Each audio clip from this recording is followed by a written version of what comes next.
بسم اللہ الرحمن الرحیم۔ ڈسکور اوریجنل کے معزز ناظرین السلام علیکم۔ اب کس نمبر 689 ملاحظہ فرمائیں۔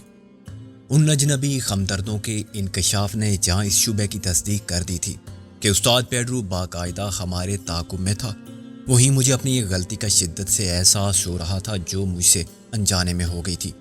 میں یہ بھول گیا تھا کہ میں ایک ڈرائیور کی وردی میں ہوں، چنانچہ میرا رویہ بھی ڈرائیور جیسا ہی ہونا چاہیے۔ میں نے عادتاً انگریزی میں بات شروع کر دی تھی۔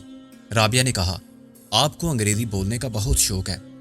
میں دوسری کار کو مخالف سمت میں روانہ ہوتے دیکھ رہا تھا۔ اور بھی بہت سے فضول شوق ہیں مجھے۔ میں ایک آزاد ملک کا آزاد شہری ہوں۔ انگریزی، پنجابی، اردو یا فارسی کو ملا کے بولوں تب بھی آپ کو اعتراض نہیں ہونا چاہیے۔ کاجل نے کہا، آخر یہ لوگ کہاں سے ہمارے پیچھے لگے ہوئے تھے؟ ہم نے تو بہت احتیاط کی تھی۔ یہی تو میں بھی سوچنے پر مجبور ہوں۔ منزل کے گھر سے نکلتے وقت کسی نے ہمیں نہیں دیکھا تھا۔ ہم پچھلی گلی سے نکلے تھے، پھر جب وقار یوسف کے گھر پہنچے تھے تب بھی ہمارے پیچھے کوئی نہیں آیا تھا۔ تم نے دیکھا کب تھا؟ رابعہ بولی، تم اتنے یقین کے ساتھ یہ بات نہیں کہہ سکتے۔ میں نے گاڑی کی رفتار بڑھا کر 90 کلومیٹر کر دی۔ یہ بھی ٹھیک کہا تم نے۔ ایسے ہی اچٹتی سی نگاہ ڈالی تھی گلی میں، پھر وقار یوسف کے گھر پہنچ کے دیکھ لیا تھا۔ اب اگر کوئی ہماری نگرانی کے لیے منظر کے گھر کے پاس چھپا ہوا تھا اور بعد میں ہمارے پیچھے چل پڑا ہو تو میں نہیں کہہ سکتا۔ وقار یوسف کے گھر تک اس کا آنا ضروری نہیں تھا۔ جب ٹیکسی نے اندر کا رخ کیا ہوگا تو وہ سمجھ گئے ہوں گے۔ اس کا مطلب تو یہ ہوا کہ جب ہم وقار یوسف کے گھر سے اس کی گاڑی میں چلے تب بھی کوئی دیکھ رہا تھا۔ رابعہ بولی، کوئی سائے کی طرح ہمارے تعاقب میں تھا اور ہمیں معلوم نہیں ہوا۔ انہیں کار کا نمبر تک یاد تھا۔ انہوں نے یہ بھی دیکھا ہوگا کہ منظر نے ہماری کار کو ہمارے گھر سے دور لے جا کے کھڑا کیا ہے۔ رابعہ بولی، شاید نگرانی وہ ہماری کر رہے تھے۔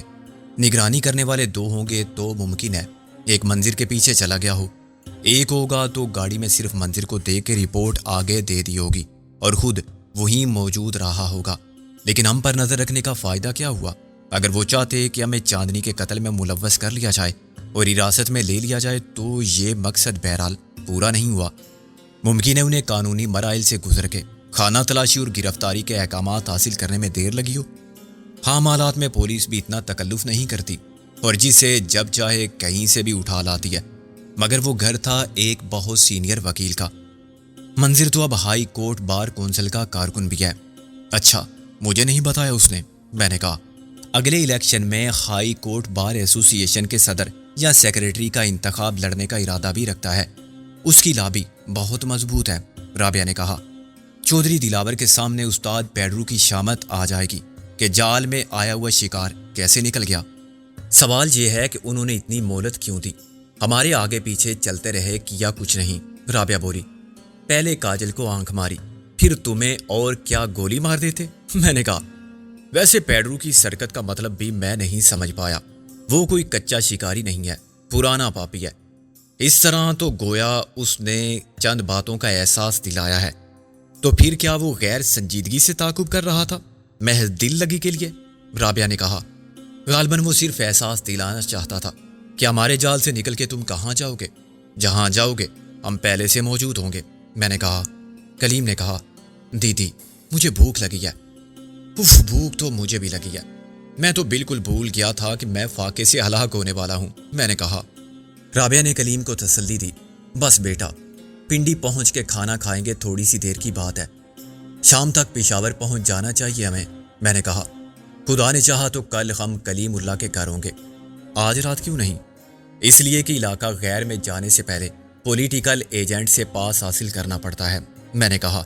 اسے مطمئن کرنا پڑتا ہے کہ آپ بلا وجہ وہاں نہیں جا رہے ہیں۔ علاقہ غیر ٹورسٹ حضرات کے لیے نہیں ہے۔ پہلے تو باہر کا آدمی ادھر جا ہی نہیں سکتا تھا، مگر پاکستان بننے کے بعد حالات کچھ بدل گئے ہیں۔ ہم 4 بجے راولپنڈی سے روانہ ہوئے تو شام ہو رہی تھی۔ سردی ایک دم بڑھ گئی تھی اور جی ٹی روڈ پر شیشے چڑھانے کے بعد مجھے گاڑی کا ہیٹر آن کرنا پڑا۔ راستہ بالکل صاف تھا۔ مجھے یقین تھا کہ اب استاد پیڈرو ہم تک نہیں پہنچ سکے گا۔ انہیں ہماری منزل کی خبر کیسی ہو سکتی تھی؟ ہمیں راولپنڈی اور اسلام آباد سے آگے تلاش کرنے کا خیال بھی شاید انہیں نہ آئے۔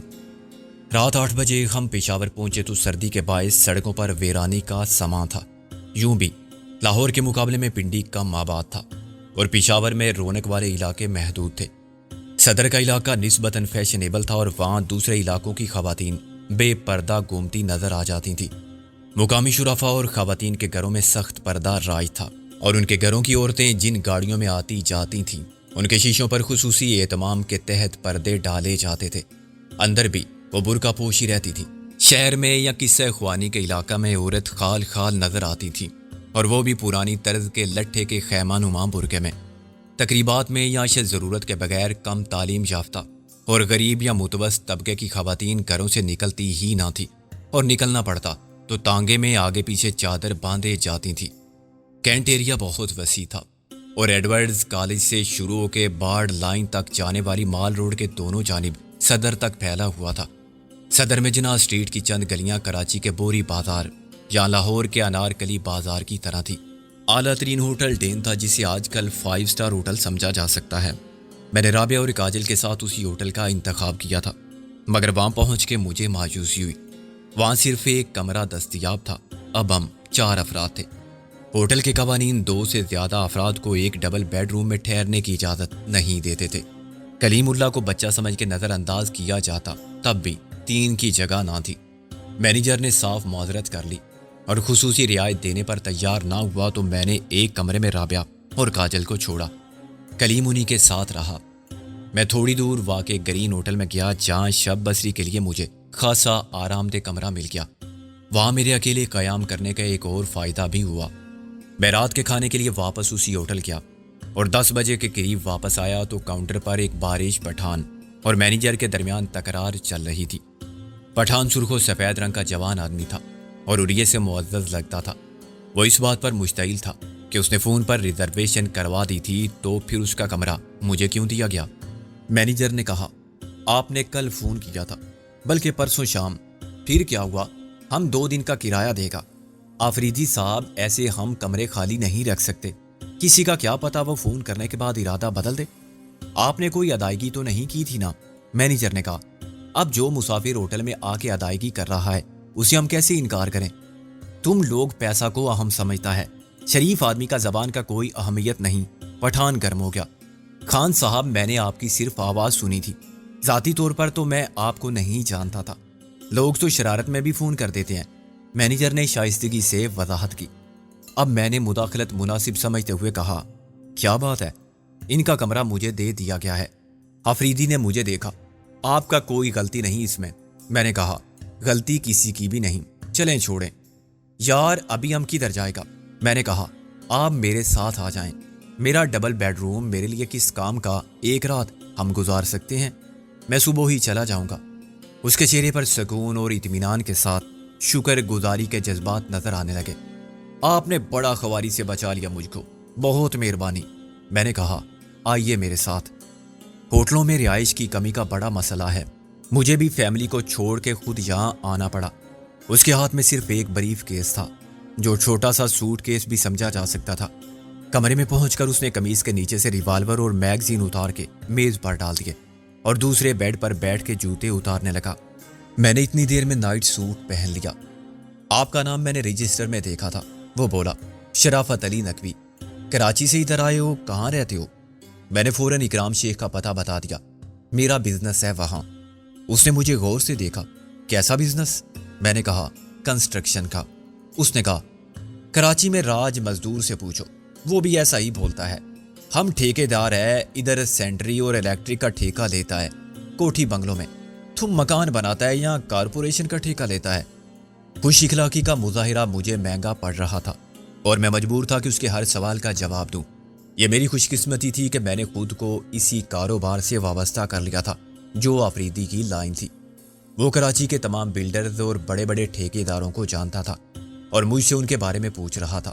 فلاں سے ملے ہو؟ فلاں کے ساتھ کبھی کام کیا ہے؟ فلاں بڑا بے ایمان ہے، ریت کی دیواریں کھڑی کرتا جا رہا ہے۔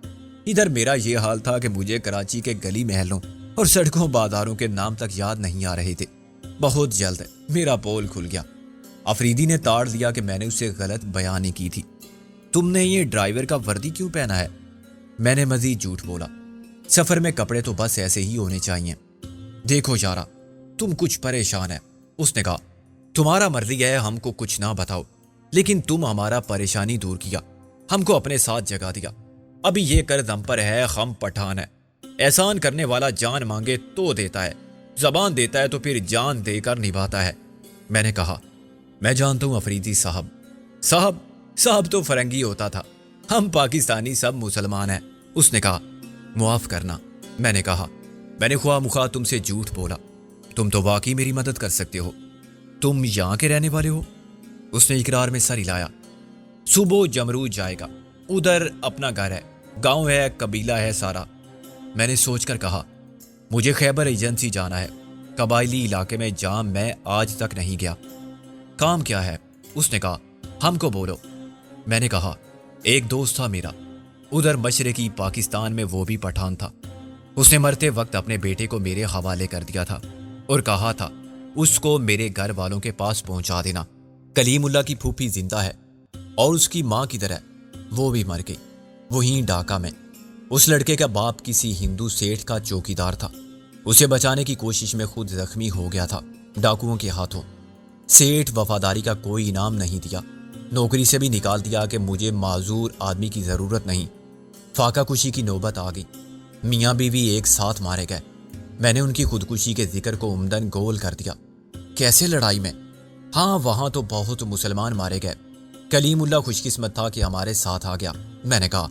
اس نے مزید تفصیلات کے لیے بہت سے سوالات کیے۔ وہ کب ڈھاکہ گیا، کیوں گیا تھا، ہندو کے پاس ملازمت کیوں اختیار کی تھی، خود واپس آنے کی کوشش کیوں نہیں کی تھی۔ ساری بات سن کر وہ کچھ سوچنے لگا اور پھر بولا، یارا شرافت علی، ابھی میں ایک بات بولتا ہوں، یا تو پھر غلط بولتا ہے یا تیرا یار نے غلط بولا۔ قبائلی علاقے میں جانے سے پہلے سوچو۔ میں نے کہا، سوچنے کی کون سی بات ہے یارا ہے۔ وہ اصرار کرتے ہوئے بولا، تم کچھ نہیں جانتا، ابھی ادھر سے ایک پٹھان مزدوری کے واسطے پنڈی لاہور جاتا ہے، کراچی جاتا ہے، ڈھاکہ نہیں جاتا۔ ایسا کام ادھر بہت ہے۔ تمہارے خیال میں اس کے وہاں جانے کا سبب کیا تھا؟ اس نے کہا، اللہ جانتا ہے، لیکن ہمارا اندازہ ہے کہ وہ جان بچا کے گیا کسی دشمن سے۔ ادھر اس نے کسی کو قتل کیا ہوگا اور ڈرتا ہوگا کہ مقتول کا وارث اس کو تلاش کر لے گا۔ اگر باپ کو قتل کیا ہوگا تو بیٹا نہیں چھوڑے گا، بھائی ہوگا تو وہ بھی بدلہ لے گا۔ ادھر کوئی کب تک چھپ سکتا ہے؟ 2 مہینہ، 2 سال، 10 سال۔ میں نے پریشانی سے کہا، اتنا عرصہ انتظار کر سکتا ہے کوئی؟ یار تم بھول سکتے ہو اپنے بھائی کے قاتل کو، یا اپنے باپ کے قاتل کو معاف کر سکتے ہو؟ اس نے اچانک میری دکھتی رگ پکڑ لی تھی۔ مجھ سے وہ سوال پوچھ لیا تھا جس کا میرے پاس ایک ہی جواب تھا کہ ناممکن۔ میں اپنے والد وزیر خان کے قاتل کو کیفر کردار تک پہنچانے کے لیے زندگی کی آخری سانس تک اس کا پیچھا کروں گا۔ 10 سال کیا، میری باقی عمر اسی انتقام کی پیاس بجھانے کی جد و جہد میں کام آئے گی تو میں سمجھوں گا میری زندگی بے مقصد جینے کا نام نہیں تھی۔ میری سوچ نے خود مجھے حیران کر دیا۔ کیا ایسا اس لیے تھا کہ میری رگوں میں بھی پٹھان خون تھا؟ میرا اصل نام کبیر خان تھا۔ میرے والد وزیر خان بتاتے تھے کہ ہم یوسف زئی پٹھان ہیں۔ میں نے دیوار کو گھورتے ہوئے کہا، افریدی، میرا نام شرافت علی نقوی نہیں ہے، کبیر خان ہے۔ کبیر خان ولد وزیر خان، اور میری زندگی کا مقصد اب ان سب کو جہنم رسید کرنا ہے جو میرے والد کے قاتل ہیں۔ وہ بہت طاقتور، بااثر اور کینہ پرور لوگ ہیں۔ وہ میرے عزائم کو سمجھتے ہیں، چنانچہ وہ چاہتے ہیں کہ میرے انتقام کا نشانہ بننے سے پہلے مجھے ختم کر دیں، لیکن ایسا نہیں ہوگا۔ میں نے اسے اپنے ذاتی انتقام سے تعلق رکھنے والے تمام واقعات بتا دیے۔ اس کہانی میں MRS اور مشرقی پاکستان میں ہمارے کارناموں کا کوئی ذکر نہیں آیا۔ رابعہ اور محسن، غالبیہ، نازوں کا حوالہ نہیں آیا۔ میں نے اسے بتا دیا کہ کس طرح چودھری دلاور نے میرے والد سے سب کچھ چھین لیا تھا اور وہ کس بے کسی کے عالم میں دنیا سے رخصت ہوئے تھے۔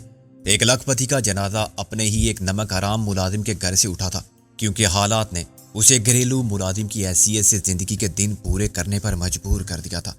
وہ خیراتی ہاسپٹل سے دوائیں لاتا رہا، حالانکہ وہ ایک صنعت کار تھا، کوٹھی کا مالک تھا۔ یہ سب کیسے ہوا میں نہیں جانتا۔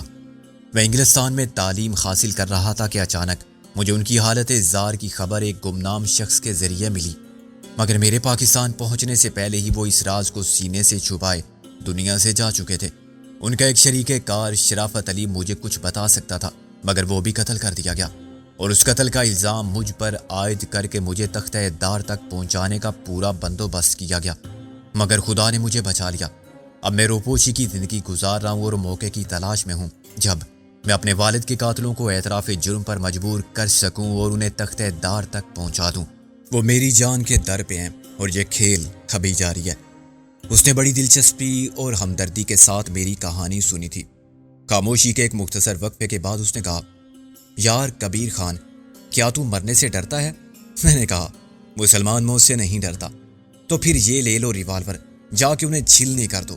بزدل مت بن، انہوں نے تیرے باپ کی لاش اور ہڈیاں تک قبر سے نکالنی اور تو نے ابھی تک کچھ نہیں کیا۔ کیسا بیٹا ہے تو؟ ایک ایک کو مار دے اور سب کو بتا دے، سب کے سامنے مار انہیں اور ٹھنڈے دل کے ساتھ پھانسی چڑھ جا۔ آفریدی نے کہا۔ میں نے کہا، تمہارے جذبات غلط نہیں ہیں، ایسا ہی کرنا چاہیے تھا مجھے، لیکن میرے کچھ اور مسائل بھی ہیں، میں اکیلا نہیں ہوں۔ یہ تو اور اچھی بات ہے، میرا مطلب تھا کہ کسی کو میری ضرورت ہے۔ اکیلا ہوتا تو میں کب کا یہ حساب چکا دیتا، لیکن مجھے اپنا حق بھی حاصل کرنا تھا۔ تم کہہ سکتے ہو کہ تعلیم نے اور دنیا کے جمیلوں نے مجھے بزدل بنا دیا ہے، مصلحت کو سمجھنا اور مساہلت کرنا سکھا دیا ہے۔ میرے جذبات بھی عقل کے تابع ہیں۔ کاش میں تمہاری طرح سوچ سکتا، انجام اور نتائج کی پرواہ کیے بغیر سب کر گزرتا، مگر میں ایسا نہیں کر سکا، شاید کر بھی نہیں سکتا۔ میں اپنے دشمنوں سے بچتا پھر رہا ہوں۔ ڈرائیور کی وردی میں نے اس لیے پہن رکھی تھی کہ میرا تعاقب کرنے والے مجھے پہچان نہ پائیں۔ وہ لاہور سے میرے پیچھے لگے ہوئے تھے، میں نے بڑی مشکل سے ان کو ڈاج دیا۔ میں نے اس بچے کو اس کے وارثوں تک پہنچانے کی ذمہ داری بھی قبول کر لی تھی۔ وارثوں تک یا قاتلوں تک؟ ابھی تم کو کیا معلوم ہے کبیر خان کہ وہ اس کو قبول کریں گے یا؟ میں نے کہا، نہیں آفریدی، ایسا کوئی نہیں کر سکتا۔ ایک بچے سے کون انتقام لے گا؟ آج وہ بچہ ہے، کل بڑا ہو جائے گا۔ اگر اس کا باپ جرم کر کے بھاگا ہوگا تو سزا اس کے بیٹے کو ضرور ملے گا۔ اولاد کا ایسا ہی قانون ہے۔ میں نے پریشان ہو کر کہا، مگر جن کا اس سے خون کا رشتہ ہے؟ اس نے میری بات کاٹ دی۔ اس کے رشتہ دار کب اس کے رشتے سے منکر ہوں گے؟ مگر ان سے خون کے رشتے کا نوعیت بدل جاتا ہے، پھر یہ محبت کا نہیں نفرت کا رشتہ بن جاتا ہے۔ اس روایت کو تم نہیں سمجھے گا، اور یہ روایت ہے تربوروں کی روایت۔ میں نے کہا، میں واقعی یہ سب نہیں جانتا، تم نے تو مجھے الجھن میں ڈال دیا ہے۔ کیا واقعی اس کے اپنے اسے مار ڈالیں گے؟ ہاں، اگر اس کا باپ نے زمین جائیداد یا رشتے کے معاملے میں کسی سگے بھائی کا خون بھی کیا ہوگا تو اب اگلی نسل میں اس کا کوئی چچا زاد یا ماموں زاد بھی اس کا جانی دشمن سمجھا جائے گا۔ پھر میں کیا کروں؟ میں اسے یہاں اس لیے تو نہیں لایا تھا کہ قاتلوں کے حوالے کر دوں۔ میں نے کہا، میں اسے واپس بھی نہیں لے جا سکتا۔ کلیم اللہ اپنے گاؤں جانا چاہتا ہے، اپنوں میں رہنا چاہتا ہے۔ اسے نہیں معلوم کہ ایک نسل پہلے کیا ہوا تھا۔ میں تمہاری مدد کر سکتا ہوں، اس حد تک کہ تم جمرود میں میرے مہمان بن جاؤ۔ آفریدی بولا، اس وقت تک میرا کوئی کچھ نہیں بگاڑ سکتا، جب تک میرے قبیلے کا ایک ایک فرد تمہاری حفاظت کرتے ہوئے مارا نہ جائے۔ اتنی ہمت کسی میں نہیں ہے۔ میں کب تک مہمان رہ سکتا ہوں؟ اور مسئلہ تو کلیم اللہ کا ہے۔ میں نے کہا، ہم اپنا آدمی بھیج کر معلوم کرے گا کہ معاملہ کیا ہے۔ آفریدی بہت صاف اور صحیح اردو بولتا تھا، مگر کبھی کبھی اس کی گرامر غلط ہو جاتی تھی۔ میں نے کہا، وہاں جانے کے لیے تو پولیٹیکل ایجنٹ سے پاس بھی لینا پڑے گا۔ میرے ساتھ ضروری نہیں، میں وہاں کا رہنے والا ہوں۔ اس نے کہا، تمہارے ساتھ زنانہ کون ہے؟ میں نے جھوٹ بولا، میری بیوی اور بہن۔ ان کو کیوں لایا تم؟ ہمارا علاقہ میں جائے گا تو ایسا نہیں جائے گا جیسا کراچی میں یا لاہور میں پردہ کرے گا۔ وہ پردہ کریں گی۔ میری بیوی تو برقع اوڑھتی ہے، بہن کے لیے لے لوں گا۔ اچھا ابھی سو جاؤ، فی امان اللہ، شب بخیر۔